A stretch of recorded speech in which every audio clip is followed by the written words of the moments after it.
Iron in the Soul.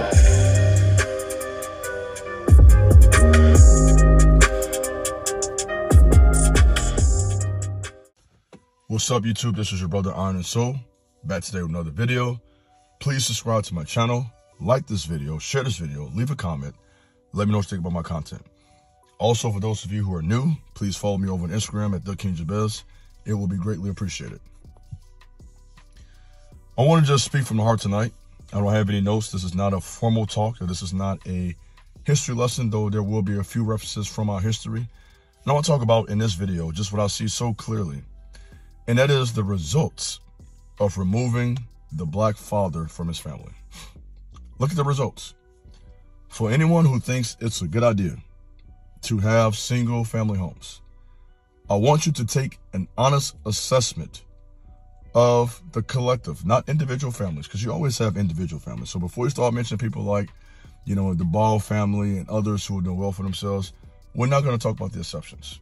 We're not going to talk about those who are doing well. We're going to talk about, collectively speaking, look at the black community. It's just like this bomb that explodes every day. Our young women out here dressing like prostitutes. Our sons are killing each other, like just dropping like flies, to the point where kids just reading an article today.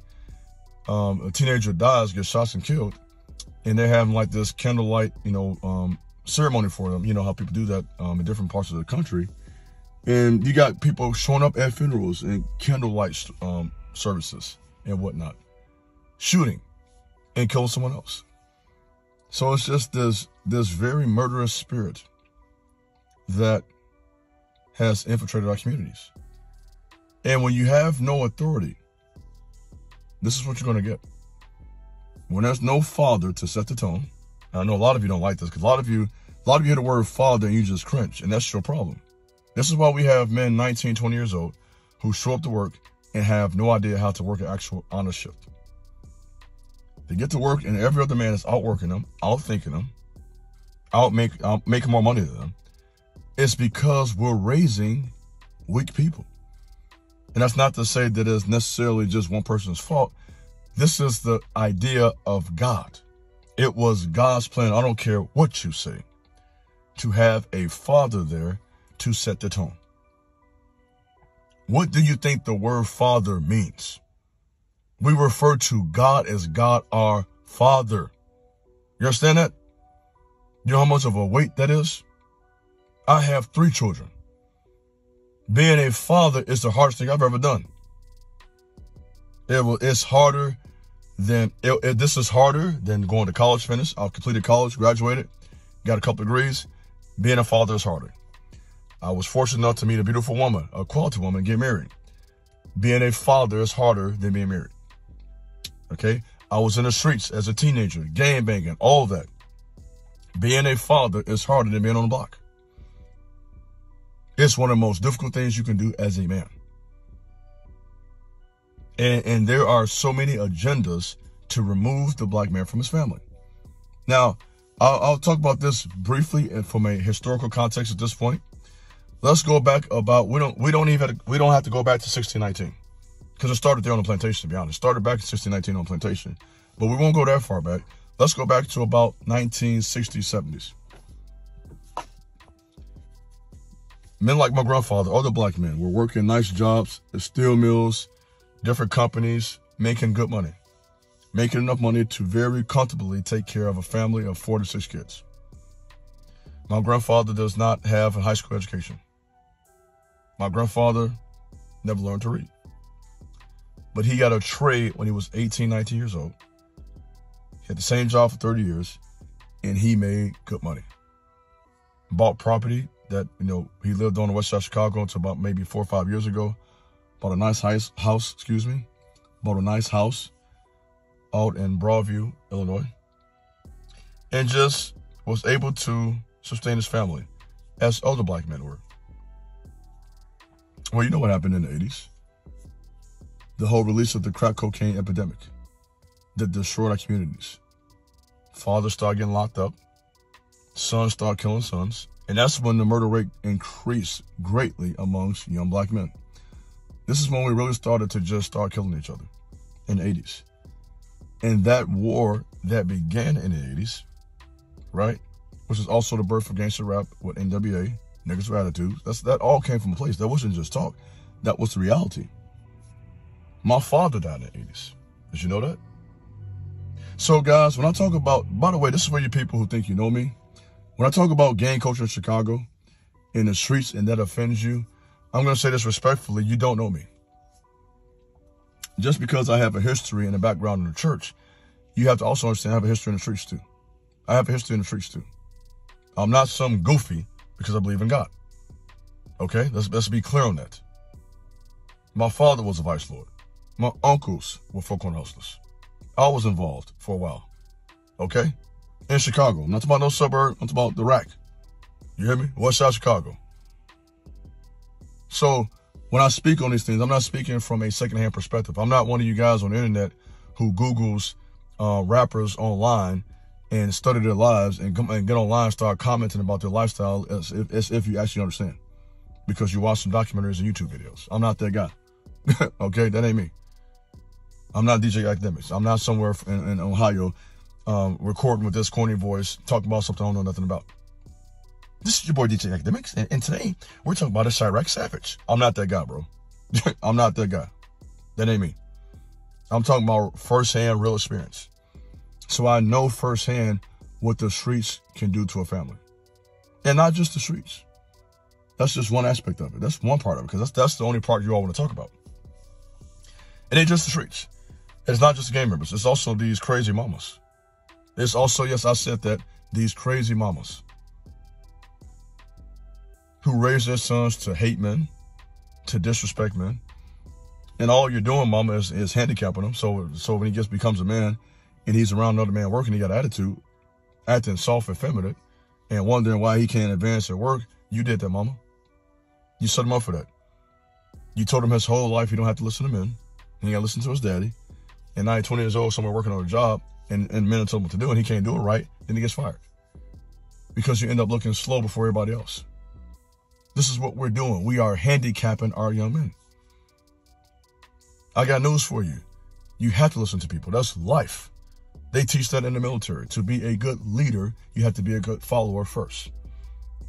The reason I am a leader today is because I was a follower for many years. I asked questions.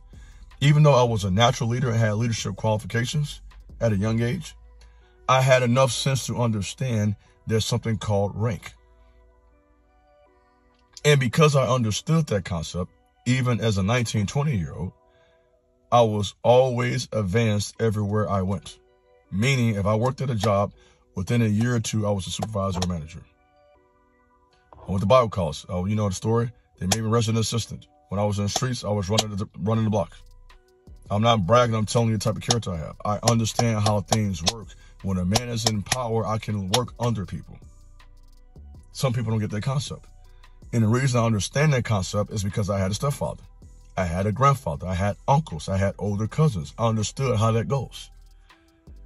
And we think that, and so many of us, I see it just even minding my business walking down the street. You know what I mean? I see it for the average young black man. If I see them, they got their face all frowned up at me. Can't make eye contact. The average other black man can't even look at you. These people got us exactly where they want us at, man. They got us exactly where they want us. Divided, hate one another, can't even make eye contact. What we finna get done as a community of men? What are we gonna teach our sons? When you see someone look like you, don't trust them. When you see someone look like you, don't speak to them. You see how that condition, you see how we've been brainwashed? You see that, my man? Huh? I'm talking to you. I'm asking you a question. You see what they've done to us? We see another black man, we can't even speak. You see what we got to teach our sons? Look at what we're doing, man. And while we're doing this, our women out here messed up. Because I read another article, I read all the time, by the way, that black women in the last year or two were the most people, the biggest group, collectively speaking, in the country that was getting evicted from their homes and apartments. You heard what I said. Black women were the biggest group. So all that I don't need a man stuff they've been teaching you through Beyonce and all these other women, they lied to you. You understand? It's entertainment. That's not real life. They lied to you, lady, sister, ma'am. They lied to you. They fed you that garbage to have you exactly where you are right now, isolated and struggling. And I'm not condemning you. I'm trying to get you to wake up, see what's happened to you. All that you're not going to settle stuff is a lie. You better humble yourself and get you a man. And sir, you need to zip your pants up and get you one woman. All you guys think you need 10, 15 women, that's another problem to me. Let me talk about that real quick too.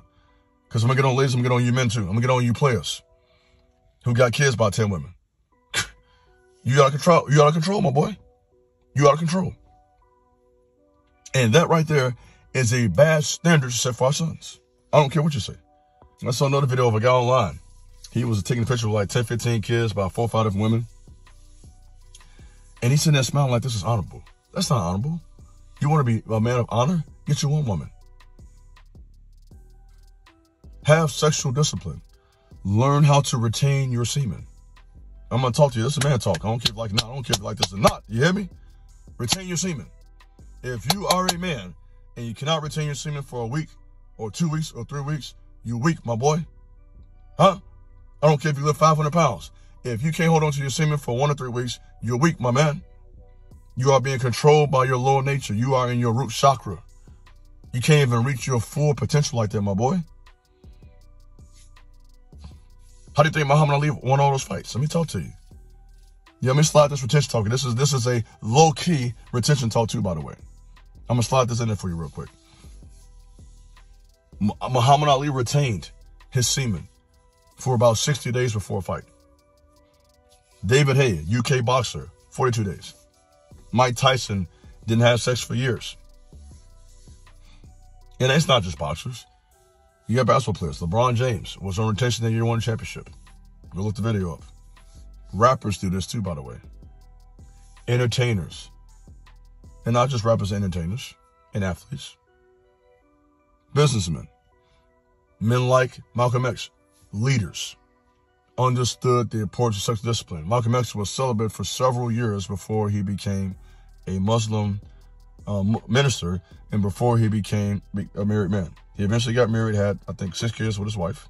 I think he had 6 daughters, if I'm not mistaken, 4 to 6. And prior to that, he was celibate many years. Why? Because Malcolm X understood the importance of sexual discipline. So did Ali. And so did so many others. Prince the entertainer said this as well. I'm sorry, Prince the artist. Prince is more than entertainer. Prince is a bona fide artist. Let me clarify myself there. In terms of art, one of the best ever did it, in my opinion. I mean, Prince was cold. He was raw what he did. And Prince said in one of his, I think this was either an article or an interview he was doing. I can't remember the exact quote, but I'm paraphrasing. He said that celibacy is like fasting, right? So what was Prince teaching by saying that? Prince understood that like fasting, you don't fast forever. You fast for 1 week. You fast for 3 weeks. You fast for a month. You fast for 40 days if you decide to. It's the same thing with semen retention. No one's saying you got to practice semen retention your whole life. No one. I never taught that. I have never taken that extreme. But there comes a time when you have to take care of your business, and there's a season where you have to hold on to your seed for, let's say, 21 days to 2 months or 3 months to regain that territory in your spirit. So Prince understood that. So what am I saying with that? We have to restore the moral fiber to our community. A lot of our women don't trust us because a lot of us, I'm gonna be honest, are just sexually immoral. We can talk about the women, and they got their problems too. A lot of them, they slick as all get out too. I understand that. I ain't no goofy. I keep telling y'all, and I'm gonna tell you again, because some of y'all think I'm a goofy because I believe in God. I am not a goofy, okay? Because I believe in Christianity. I'm not stupid. Some of these women are low down. They cheating on you, backdooring you, don't care about you, disrespectful, toxic, all of that, okay? You're not talking to no lame. Let's get that clear. I believe in Jesus. That didn't make me a lame player, okay? So I know what time it is in our community. I can tell you all about the black community. I'm an OG at this point. At this point, I am an OG. I can tell you all about our community. We messed up. Our women slick. Our men will get out on you and kill you. You understand? Jealous. Everything's a competition. Our communities are messed up, my boy. And we are in desperate need of not just one leader. We don't need a king. That don't work for us. Our kings get killed, okay? We don't need a king. We need leaders. This ain't no one-man job. We don't need just one guy at the top telling everybody what to do. Because I hate to say it, to be honest, we're too hard-headed for that anyways, black people. We're too hard-headed for that. So we need multiple men standing at their posts. And multiple men are, by the way. I'll put that out there too. Multiple guys are. I understand that. There are a lot of guys who are on their business, who are working, take care of their family, paying their bills, being responsible. So let me put that out there too as well. I understand that, but that's not the purpose of this video. I understand that. I'm talking about the reality of the lack of that. Okay? And I understand there are also many factors that create the ghetto. It's not just the mama or the father. There's also the reality of white supremacy. I'm very aware of that. I've read several books.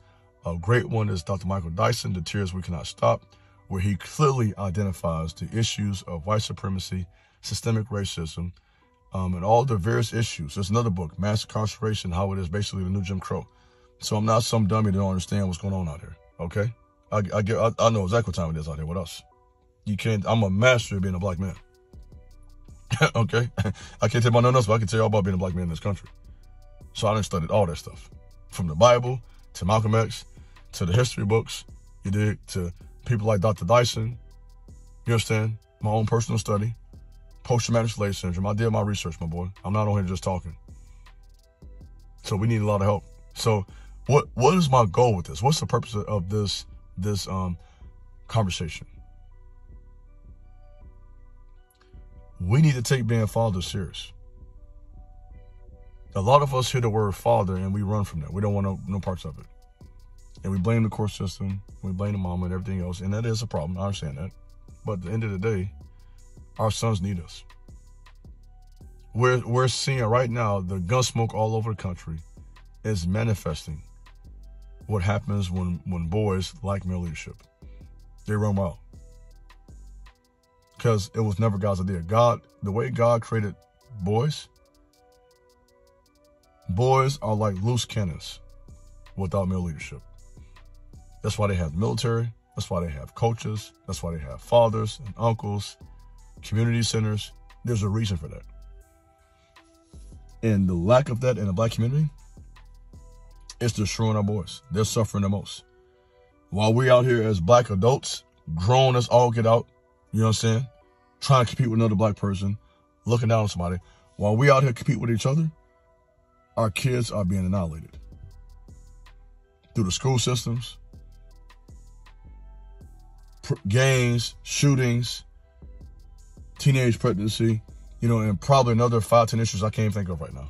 Okay? Because there's so many of them. So this is not an exhaustive list, unfortunately. Okay? You got me there.